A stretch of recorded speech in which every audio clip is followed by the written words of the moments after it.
से ही इंसान को धर्म करने के लिए सौम्य होना चाहिए। सौम्यता का मतलब क्या? बड़ी सुंदर बात बताई है। प्रकृत्या अर्थात प्रकृति से, इसका मतलब है अकृत्रिम भावेन, साहजिक, कृत्रिम नहीं। कृत्रिम का मतलब क्या और साहजिक का मतलब क्या? आप डायलाना में हो, गलियों में से पसार होते हो और कई बार रास्ते के अंदर कोई जो है श्वान मिल जाता है। शायद हो सकता है आपके घर के उस ओटले पर आकर के बैठा हुआ है और एकदम शांत बैठा हुआ है। मक्खियां उसके मुंह पर उड़ती है, फिर भी मक्खियों को उड़ाता नहीं है। आपको क्या लगेगा, वो शांत है या नहीं है? वो शांत है या नहीं? शांत है। हमको दिखता है कि ये श्वान कितना शांत है, कितनी शांति से बैठा है। हम लोग आते जाते जरा भी भौंकता नहीं है, चिल्लाता नहीं है, जरा भी हम पर आक्रमण करता नहीं है। कितना ये शांत है। उस शांति से बैठने वाले श्वान को हम देख करके सोचते हैं ये शांत है। देखो शांति कब तक की है? जब तक उसके दायरे के अंदर दूसरा कोई कुत्ता प्रवेश न कर ले तब तक। अगर बाजू की गली का कुत्ता भूल से इस गली के अंदर आ गया और उसकी नजरों में आ गया, तब क्या करता है? वो शांति से बैठा रहता है, चिल्लाएगा, प्रतिकार करेगा, उसको भगाने की कोशिश करेगा, उसके सामने होने की कोशिश करेगा। और जब तक वो सामने वाला कुत्ता उस गली में से, उसके दायरे में से, उसके परिधि में से बाहर नहीं चला जाता, तब तक वो शांति से बैठना नहीं है, उसका प्रतिकार करता, चिल्लाता, आक्रमण करता है। हम सबकी जो भी सौम्यता है ना, उस श्वान के समान की है। निमित्त नहीं मिला है, कोई कारण उपस्थित हुआ नहीं है। कारण की अनुपस्थिति में हम शांत रह सकते हैं और कारण की अनुपस्थिति में शांत रहना यह प्रकृति से शांति नहीं है। ये निमित्त नहीं मिला है, उसकी वजह से हम शांत है। आप शांति में बैठा हो ना, क्यों शांति में बैठा हो भाई? कोई निमित्त नहीं मिला है। निमित्त के अभाव के अंदर शांत बैठना यह प्रकृति की शांति नहीं है। निमित्त मिलने पर भी, प्रतिकूल संयोगों में भी अगर हम उसका प्रतिकार नहीं करते, शांत रहते हैं, किसी का तिरस्कार नहीं करते, किसी के साथ बदसलूकी नहीं करते और मन में किसी के लिए घृणा का भाव नहीं रखते हैं और सौम्यता धारण करते हैं, वो सच्चे मायने में शांति है। और उसे कहा पयई सोमत्वम, अर्थात वो इंसान प्रकृति से, स्वभाव से सौम्य है। हम सब स्वभाव से सौम्य नहीं है। निमित्त नहीं मिला है इसलिए शांति से बैठे हैं। बाकी निमित्त मिलते ही देखो कैसा पारा चढ़ता है और जबान में से कैसी जो है सरस्वती जो है प्रवाहित होती है ना। तो ये मान लेना कि हम शांत नहीं है। शांत दिखते हैं, उसके पीछे की वजह है कि निमित्त का अभाव है, निमित्त नहीं मिला है। और ऐसी शांति वो कतई जो है धर्मरत्न पाने के लिए उचित नहीं है। धर्मरत्न पाने के लिए प्रतिकूल संयोगों में भी ऐसे अनेक अशुभ निमित्त मिलने के बावजूद भी जो अपनी सौम्यता नहीं छोड़ता, क्रोध कराने वाला क्रोध करवाता हो, कोशिश करता हो, फिर भी कोई इंसान क्रोधित होता नहीं है, शांत रहता है, वो सच्ची सौम्यता है। मुझे प्रसंग याद आता है कि सौम्यता कैसे होती है।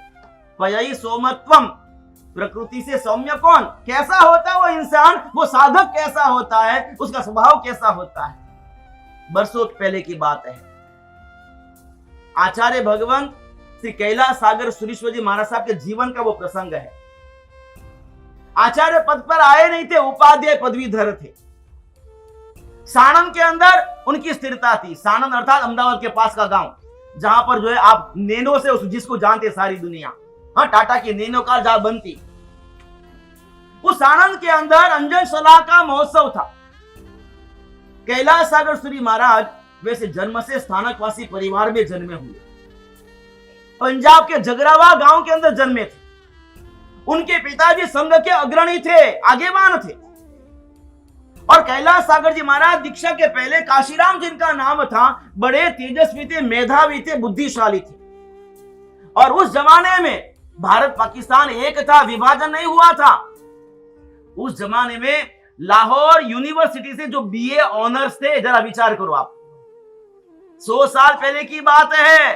100 साल क्या, उससे भी ज्यादा समय हुआ होगा। उस समय लाहौर यूनिवर्सिटी से बीए ऑनर्स जो हो चुके थे, ऐसे जो है होशियार, तेजस्वी काशीराम स्थानकवासी परिवार में जन्मे थे। स्वाध्याय का शौक था, वांचन का शौक था। स्थानक में जाते, स्थानकवासी महाराज से जो है वो किताब मांगते, पढ़ने के लिए किताब देते और घर जाते, चाहे वो 200 पृष्ठ की पुस्तक हो या 400 पृष्ठ की पुस्तक हो, 24 घंटे के भीतर पूरी किताब पढ़ करके दूसरे दिन वापस लौटा देते और नई किताब लेकर के आते। ऐसी उनकी जिज्ञासा थी। और उसमें एक दिन एक किताब ऐसी मिली, दिखने में छोटी थी, लेकिन 2 दिन, 3 दिन, 4 दिन और 5 दिन के बाद वो पुस्तक लौटाने के लिए गए। तब महाराज ने कहा कि काशीराम, क्या बात है, इतनी छोटी सी बुक और इसके पढ़ने के लिए तुमको 5 दिन लग गए? क्या कहीं बाहर गए थे? क्या पढ़ने के लिए समय नहीं मिला था? भगवान कहीं बाहर नहीं गया था, समय पूरा मिला था और इन 5 दिनों के अंदर मैं यही पुस्तक बार बार पढ़ता रहा। कि ऐसा क्या है भाई इस पुस्तक के अंदर कि आपने तो दी थी, कि मेरे तो हाथ में जो है वो मैंने दे दी तुमको। कि भगवान आपने जो पुस्तक दी है, इस पुस्तक के अंदर जो बातें लिखी गई है वो जो है उसे समझने में मेरा इतना समय बीत गया और आज भी मैं आपके पास समाधान पाने के लिए आया हूं। मेरी जिज्ञासा है, मेरे प्रश्न है और मुझे उसका समाधान आपसे ही मिल सकता है कि ऐसा क्या आया इसके अंदर। जब पुस्तक की तरफ नजर गई, योगनिष्ठ आचार्य भगवान श्रीमद बुद्धि सागर सुरेश्वर जी महाराजा के द्वारा लिखित वो पुस्तक था, जो पुस्तक मूर्ति पूजा वो आगम सिद्ध है। आगमों के पाठ के साथ मूर्ति पूजा अर्थात स्थापना निक्षेप रूप प्रतिमा जी की सिद्धि आगमों के पाठ के साथ जिस ग्रंथ के अंदर, पुस्तक के अंदर की गई थी, वो पुस्तक उन्होंने पढ़ी। सोचा कि मूर्ति पूजा आगम सिद्ध है और हम लोग मूर्ति मानते नहीं है, मूर्ति को पत्थर मानते हैं और पत्थर नहीं पूजे जाते, ऐसा हमने सुना है और वैसा ही हमने अपनाया है। तो ये बात अलग है और हम जो करें वो अलग है। मैं उसे समझने की कोशिश कर रहा था, भगवान इसके अंदर जो बातें लिखी है क्या वो यथार्थ है? और उस वक्त वो वृद्ध, वयोवृद्ध, जंगा बल जिनका क्षीण हो चुका था, अर्थात विहार करने की शक्ति जिनमें नहीं थी, एक ही स्थान के अंदर स्थिरवास किए हुए थे, उस स्थानकवासी मुनिराज ने कहा कि काशीराम, इस पुस्तक के अंदर जो बातें लिखी गई है वो यथार्थ है, मूर्ति पूजा वो आगम सिद्ध है। तो भगवान आप ये जानते हो, मानते हो, फिर जो है आप यहाँ पर क्यों हो? कि क्या करूं? एक तो अवस्था, अगर ऐसी अवस्था के समय मैं ये सब छोड़ करके निकलूं तो मेरा ख्याल कौन रखेगा, मुझे आश्रय कौन देगा? इसलिए जानते हुए भी मैं यहाँ पर स्थिरवास किए हूँ। बाकी तुम जो पूछ रहे हो तो मूर्ति पूजा वो आगम सिद्ध है। तो ये बात सुनी, विराग का भाव था, पुस्तक के वांचन के प्रभाव से भीतर का वैराग्य प्रज्वलित हुआ था और उस जमाने के अंदर पंजाब से भग करके गुजरात में आए। फिट इंडिया मूवमेंट का वो पूरा माहौल था, ब्रिटिशरों को भगाने का पूरा माहौल था और पंजाब वैसे भी क्रांतिकारी वो भूमि। गुजरात में आए और गुरु भगवंतों का अलग अलग गुरु भगवंतों का संपर्क किया। मुझे दीक्षा लेनी, कोई मुझे दीक्षा दे दो। कोई गुरु भगवंत उनको दीक्षा देने के लिए तैयार नहीं है। क्या पता ये भगोड़ा होगा, अंग्रेज इसको पकड़ने के लिए पीछे लगे होंगे, अगर दीक्षा दे देंगे तो कल यहाँ पर आकर के इसे पकड़ करके ले जाएंगे, हमारी नामोशी होगी। कोई उनको दीक्षा देने को तैयार नहीं। और ऐसे वक्त पर महसाणा गए, वहां पर जितेंद्र सागर जी महाराज थे, उनका मिलना हुआ और कहा कि मुझे दीक्षा लेनी है। कोई दीक्षा देते नहीं है, क्या आप दीक्षा दोगे? कि सच में तुझे दीक्षा लेनी है? कि हाँ लेनी है, तो मैं दूंगा तुझे। वो जितेंद्र सागर जी महाराज भी दीक्षा के पहले फौजदार थे, इसलिए बाहोर से हिम्मत वाले थे और उन्होंने दीक्षा दी, दीक्षा ली। काशीराम में से उनका नाम हुआ आनंद सागर। पहला चतुर्मास पेथापुर में किया, गुजरात की राजधानी गांधीनगर के साथ जुड़ी हुई है। 52 जिनालय वहां पर पहला चतुर्मास पर्यूषण के दिन नजदीक में पोस्ट कार्ड लिखा परिवार पर मिच्छामी दुक्कड़म का कि मैंने दीक्षा ले ली और मेरी वजह से आपको किसी को भी मन दुख हुआ हो उसके लिए मैं माफी चाहता हूं, मिच्छामी दुक्कड़म। और उस पोस्ट कार्ड पर जो सील लगी थी गवर्नमेंट की, पोस्ट ऑफिस की, उसके द्वारा पूरा परिवार जीप लेकर के आया पेठापुर के अंदर और गोची लेकर के उपाश्रम में प्रवेश कर रहे आनंद सागर जी को उठा लिया, जीप में डाला और वापस पंजाब ले गए। घर के अंदर रख दिया, कोठड़ी में बंद कर दिया कि तुझे यही रहना होगा, तुझे दीक्षा लेनी नहीं है। 6 महीने तक बंद रखा, लेकिन 6 महीने तक खूब पवित्रता के साथ, आंबे के तप के साथ जिन्होंने समय बिताया, स्वाध्याय में समय बिताया और परिवार को लगा कि ये दीक्षा लेने के लिए सर्जा है, जन्मा है, हम इसे अब रोक नहीं सकते, बांध करके रख नहीं सकते, इसे बदल नहीं सकते। अनुमति दी वापस गुजरात में आए। अब तो हर कोई दीक्षा देने को तैयार था, लेकिन वहीं पर गए जिन्होंने पहली बार दीक्षा दी थी, जितेंद्र सागर जी के पास दीक्षा ली और उस वक्त उनका नाम हुआ कैलाश सागर जी। ऐसे कैलाश सागर जी दीक्षा के बाद वर्षों तक, हालांकि साधु जीवन का नियम है हर रोज परमात्मा का दर्शन करना, परमात्मा की परिउपासना करना, चैत्य वंदना करना, हर रोज मंदिर जाते हैं, भगवान की भक्ति करते हैं, लेकिन मन के भीतर जो वर्षों के संस्कार थे, ये जो है प्रतिमा जी साक्षात भगवान नहीं है, ये तो पत्थर की मूर्ति है, वो भाव आते नहीं थे। बड़ा दुख था, बड़ी उस बात की वेदना थी, बड़ा दर्द था कि मैं कैसा जो है भयंकर कर्म लेकर के आया हूं, परमात्मा मुझे उसका आलम्बन मिला है, फिर भी परमात्मा की प्रतिमा जी के अंदर परमात्मा बुद्धि मेरे भीतर नहीं जग रही है, मुझे उसका प्रायश्चित करना है। और उन्होंने अपने जीवन में ठान लिया, संकल्प कर लिया, कोई भी आए, कोई भी लाभ लेने की विनंती करे, भगवान हमको लाभ दो, उसके भगवान की मूर्ति भराओ। एक ही उनका जिंदगी का मिशन था, भगवान की मूर्ति भराओ, भगवान की मूर्ति भराओ, भगवान की मूर्ति भराओ।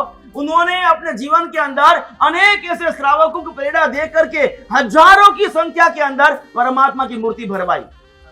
हजारों ऐसे परमात्मा का अंजन का विधान उन्होंने अपने हाथों से किया। उनको परमात्मा को प्यार जगाना था, प्रेम जगाना था, उसका प्रायश्चित करना था। और सानंद श्री संघ ये जानता था कि कैलाश सागर जी महाराज आचार्य पदवी के लिए हर एक प्रकार से योग्य है, लेकिन लेंगे नहीं, करना क्या। पूना थे चातुर्मास के अंदर, संघ गया वहां पर विनंती करने के लिए, भगवान आप यहाँ पर पधारो, हमारे सानंद में चातुर्मास करो, और चातुर्मास के बाद हमको अंजन शलाका करवानी। हाँ, ये जो लुभावना ये प्रपोजल था उनके मन में था, संघ के मन में इस बहाने आएंगे हम आचार्य पद पर आरूढ़ करेंगे। और अंजन शलाका की बात आई, कैलाश सागर जी तैयार हो गए कि मैं जरूर आऊंगा, निश्रा प्रदान करूंगा, चातुर्मास करूंगा। और सानंद में चातुर्मास किया। चातुर्मास के बाद अंजन शलाका हुई। एक साथ कितने भगवान थे? 700। एक साथ 700 प्रतिमा जी का अंजन वहां पर सानंद में हुआ। अब वो जो है 700 प्रतिमा जी का प्रसंग था, उसमें अनेक पुण्यशालियों ने लाभ लिया था। अलग अलग सब परिवार उसके अंदर जुड़े थे। और प्रतिमा जी के गादी के अंदर लेख अंकित करना था, लेख उन आदमियों को दिया जाता था और वो अंकित करता था।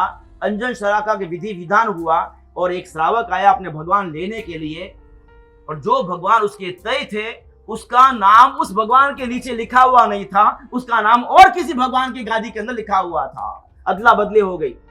हो सकता है ना 700 भगवान है, भूल चूक हो सकती है ना।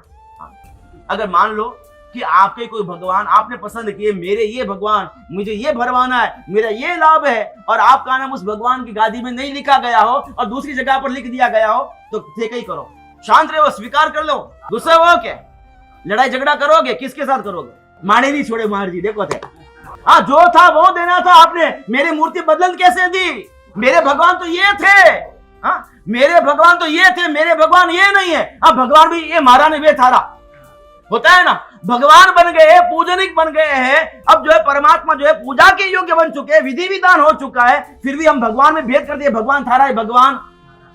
गुरु की सेवा करते हो, माँ बाप की सेवा करते हो, दो बेटे हो, एक पग वो पकड़े एक पग वो पकड़े, हाँ पचकई वे आधो भाग भी जाए। अगर वो इन पग ने अड़ जावे, वो इन पग ने अड़ जावे, तो किसका झगड़ा किसका हो, और खो की ना निकले। हाँ, माँ बाप के हो जो गुरु के जो पैर की खो निकल जाए, ऐसा ही होता है। ये अज्ञानता है, मोह है, अविवेक है। जहां पर सौम्यता नहीं होती प्रकृति से, वहां इंसान जो क्रोधाविष्ट होता है, भाई नेचर जो क्रोध करेगा उसका प्रतिकार करेगा।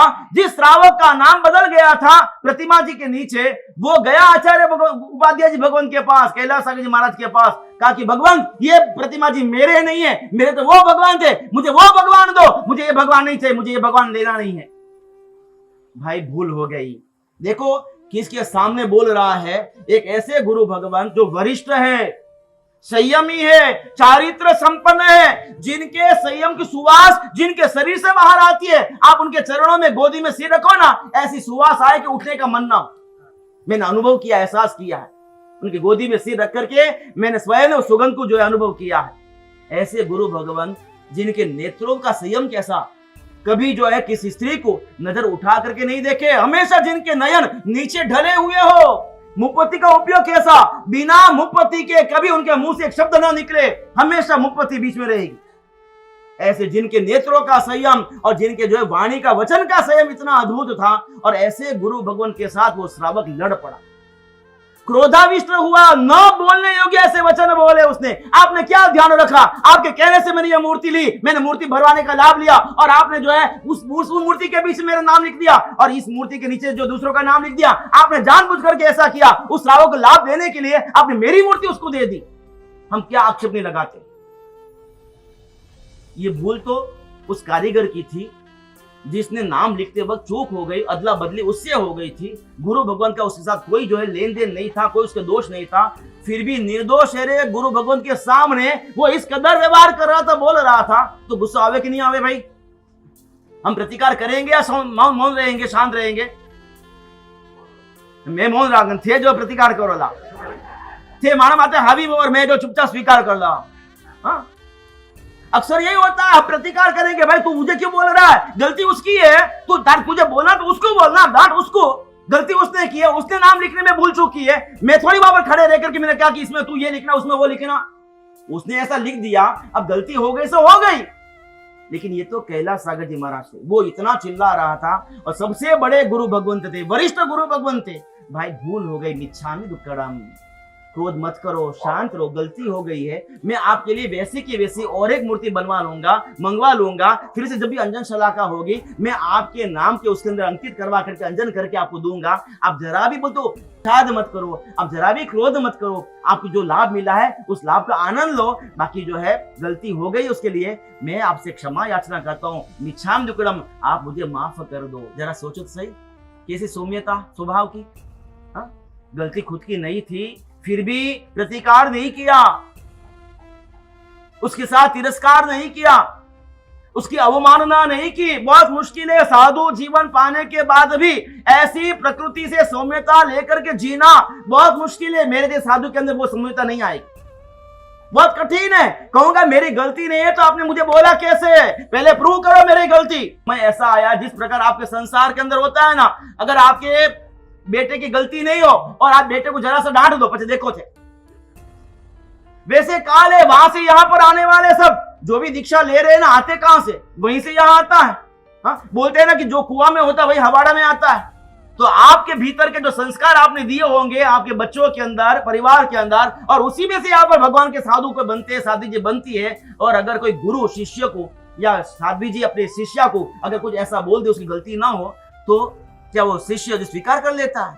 बहुत मुश्किल है, बहुत कठिन है। लेकिन धर्म रत्न अगर पाना है, उसके योग्य बनना है, उसका अधिकारी बनना है, तो अगर बड़ों की डांट है, वो गाली भी वो घी की नाल के समान होती है, उसका स्वीकार करना होता है। और अगर अपराध नहीं भी है, अगर कोई अपराधी मानता भी हो, कुछ बोलता भी हो, तो वही सौम्यता, भाई गलती हो गई, भूल हो गई, मिच्छामि दुक्कडम, तू शांत हो जा, तू क्रोध क्यों करता है, तू आवेश में क्यों आता है, तू आवेश में मत आ। उसको सामने वाले को भी शांत करने की कोशिश और खुद भी शांत रहे, उसे कहते प्रकृति सौम्य। निमित्त मिलने के बावजूद भी जो क्रोध ना करे, जो क्षमा भाव में रहे। इसीलिए शास्त्रकार भगवान कहते हैं, जिस आत्मा को स्वयं के आत्मा का कल्याण करना है, उसके लिए कहा गया है अपहीन नरेणम क्षमा पहानेन होयव्वम। जिसे अपनी आत्मा का कल्याण करना है, उसे हमेशा क्षमा भाव में रहना होगा। अगर आप कहोगे मेरी गलती नहीं है, मैं प्रतिकार करूंगा, तो इसका मतलब है तू गुमा रहा है, खो रहा है, तू क्षमा भाव से बाहर आ रहा है। जो क्षमा भाव से बाहर आएगा उसका आत्मा का कल्याण नहीं होगा। जो क्षमा भाव के अंदर लीन होकर के रहेगा, उसी का आत्मा का कल्याण होना है। ऐसा ये बहुत ही महत्वपूर्ण गुण है, हमारे मन के साथ जुड़ा हुआ ये गुण है। हम सोचते हैं कि मेरी गलती नहीं है, मुझे क्यों सहन करना, मुझे क्यों स्वीकार करना, मैं तो प्रतिकार करूंगा। ये भाव जो है आपके क्षमा भाव को नष्ट कर देता है। इसीलिए कहा गया है, कपड़ा बिगड़ जाए चिंता मत करना, भोजन भी बिगड़ जाए तो भी फिक्र मत करना, अरे व्यापार भी खराब हो जाए तो भी जो है टेंशन मत करना, और अगर परिवार भी बिगड़ गया हो तो भी जो है तू उसकी उपेक्षा कर ले, मन में मत लेना, लेकिन तेरे मन को बिगड़ने मत देना। क्योंकि ये मन, ये दिल ऐसा है जिसके अंदर इसका दिलावर अर्थात परमात्मा बैठता है। जहां परमात्मा भीतर बैठता है उस दिल को बिगड़ने मत देना, उस मन को बिगड़ने मत देना, क्योंकि यही मन, शुद्ध मन, पवित्र मन, शांत मन, यही जो है तेरे आत्मा को परमात्मा स्वरूप पे पहुंचाने वाली बनेगी। तेरे भीतर आत्मा को परमात्मा बनाएगी। वो परमात्मा भीतर तब आएगा जब ये पवित्र होगा। ऐसे मन को तू बिगड़ने मत देना। बाकी तेरे मन के भीतर जो भी विचारों के तरंग उठ रहे हो, लहरें उठ रही हो, उसका निरीक्षण करना कि तेरे मन में क्या विचार आ रहे, क्या ये विचार सही है, आत्मा के हितकारी है, आत्मा के गुणों का पोषण करने वाले हैं, या तेरी प्रकृति बिगाड़ने वाले ये विचार है। उस पर हम गौर करेंगे ना तो अपने आप उस पर अंकुश रखने का, करने का मन बनेगा। अगर हम अपने विचारों की तरफ गौर नहीं करेंगे तो जो विचार आया उसके अनुरूप बन जाएंगे, उसे प्रभावित हो जाएंगे, तो हमारी जो प्रकृति आज विकृति बनी हुई है वो हमेशा बनी रहेगी, हमने प्रकृति में आ ही नहीं पाएंगे।